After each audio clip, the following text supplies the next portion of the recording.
Ngasigi tarot card reading haipetang yeminarase ko ado ngasigi topic se kai oigadage hai kansida koigi relationship ta ko haidi past present and future gi adumaina yengse ko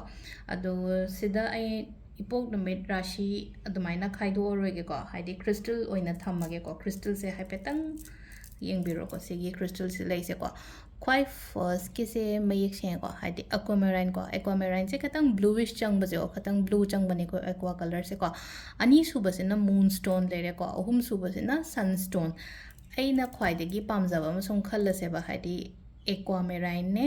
moonstone ne aduga sunstone ne ko haji sidagi crystal ama choose tawraga ko haidi relationship se hai tare ko haidi past present future gi dumai tawraga haipetang yenga se ko ado kwai first ko aquamarine se hana lok ko si crystal se yenga se aduga card ahum hai tare ko past present and future ahum sigi kari message lake habado du yeng minarase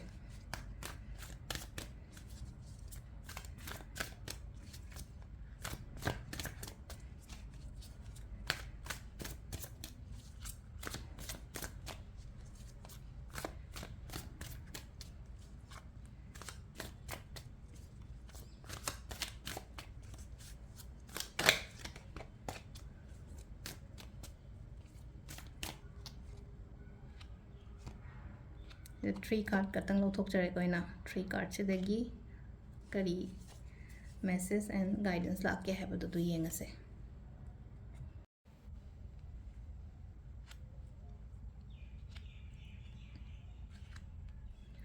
sida lere ko card ohum se aham bagi se ko aham base haidi sida dum haidi ko past present and future and mai khai do ko haidi past chat khiba hai tare ko how khiba da hai tare ko ai gi relationship se hoji hoji ai ga loina riba me or natraga ai gi relationship hai tare ko past relationship se kamaina lei gi ge matum da past relationship re yamna phajaba hai tare ko aphaba rom da lei ki ko haidi good memories hai tare ko nushina ba amana ama understand to bo khot pa adumaina oina lei ki ba hai tare ko haidi matam do sum isai thanda khan bado e ma se na ai gi perfect life partner ne kaina ga dumaina khan ki ba khot ki ba hai tare ko how ki ba matam da ai ga ai gi past relationship se yamna aphaba mi gumba leiram ba khotlamba adumain tawraga hai tare ko past relationship yamna positive oina lakhre ko haide do how gre loi gre past se ko present ge mu yeminare se ko ani subagi se ko ani subagi se ko hasik sum haidi yum kai pandaba khottaba gumba leraga su ko haidi ma se amaka irep lep tabagi type ta ma toba hai tare ko committed gumba oidaba hai tare ko natraga haidi pot amada dum khanjalaga yangjalaga haidi pot amada changjan bo oina dum toba dumai thabai khangdani khangde amadani ko aduga haidi kenu su tawe ko हजिक से high तारे को हादी मागा लोइना बा हजिक present आइगा लोइना Riba मी से high तारे को Hadi tum nungaibam khangdaba khotaba adumbagi sign kharasu leiko ado sida ko haidi yaringai matam pibiyo amana amagi matam pibiyo haitare ko quality time se yamna darkar roibani ko haidi quality time se haitare ko haidi spend tawminaba haitare ko aigi partner se ga haidi quality time spend tawminaba matam sida di haidi wari do phajana haitare koina sum mi se hamba khangnara ko matam nusinara ko matam de wari se dum loina lina de e kamai tawe ngasi se du to boda haidi stage amada la amatung da hai tare ko adum ba mayam do loina avoid torok pani khangde ignore torok pani khangde dumaina to bo leibane na ko hana gi dumaina haidi adugi freshness to porak na bagi damakta hai tare ko haidi quality time gumba spend to mina ba khot pa hai tare ko sometimes haidi ai khana khanbe ya ba ai partner se yamna haidi angang dongna tawe natraga haidi immature oi be mowong hai tare ko haidi childish behavior gumba hai tare ko adumaina kharasu mangonda kharasu leiye ba dum hai tare ko sida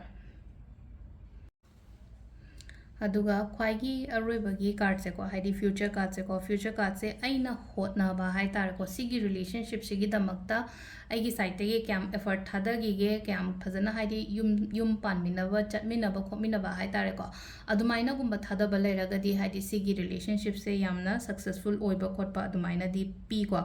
tapna tapna hai tare ko hajik se sum nungai te na hai ra khalla se ko nungai taraga su haidi phagalak kane ba se gi pot se ko khara tapna phagalak pani khangde haidi mi se aina loina ri ba mi se gyan ta de kain khalla se ne ko gyan ta draga su gyan di no man to no ma di haidi gyan di tar o hai na future da di pi ba hai tare ko ma gi se ko ado haidi khalak pa ai ba sometimes hai tare ko ai bu thadu o se na ma si se kaina ga haidi ko ai bu chat khra se ra ne ma gi life se da gi kaina ga hai tare ko khitang ngai ko sida mi se ngai bagi type tam to se hai tare ko gyan tarak para hai ba to hai tare khitang ngai bi ba ma darkar oi ko sida aduga sum isha gi oina di ko haidi relationship long term relationship ti pamje ba ai gi oina haira ga di ko stang sai gi khoi gi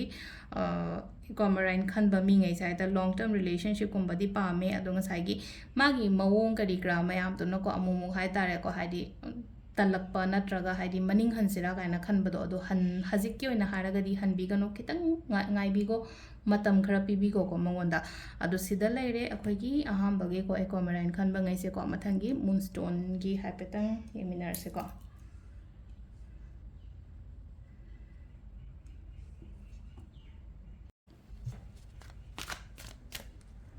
moonstone gi so amuk chap manana log to echo card se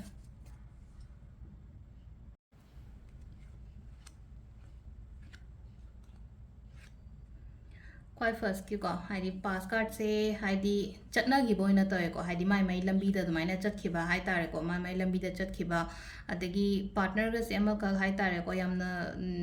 aina pamba na ma mana tau thorok pa na ma adumaina gra khara gumba tau khiba khot khiba adumaina gumba leire ko ahamba gi sina ko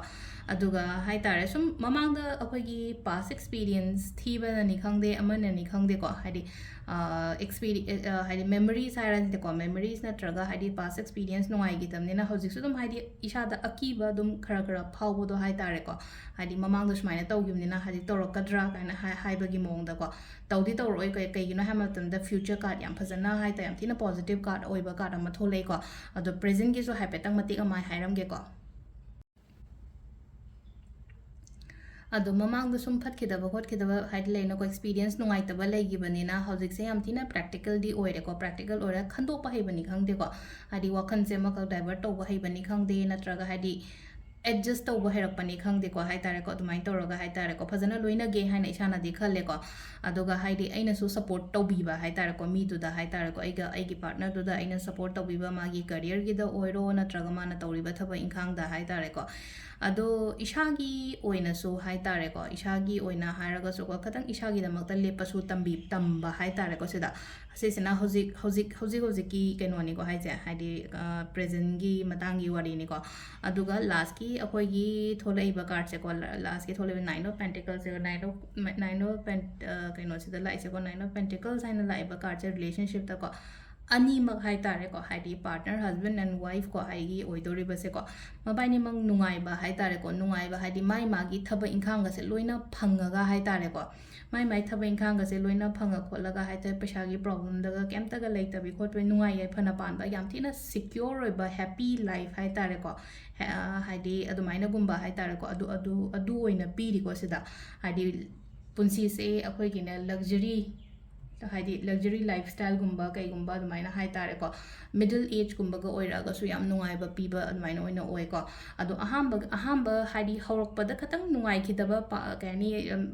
relationship phat khidaba khot khidaba leiraga su kem khan gano haji aigi da lakadori ba natraga haidi oirakadori ba kholiba mayam se yamna positive oina lakoni na ko haidi segi energy se oina hai tare ko haidi kano tobio haidi claim tobio ba haidi ko haidi aingonda lakani phangani haibagi believe to hai tare ko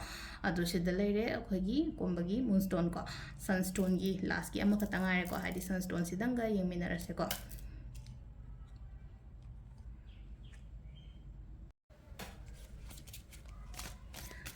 kwai aroibagi sunstone gi kari lake habado simatanga yengminarase 1 2 3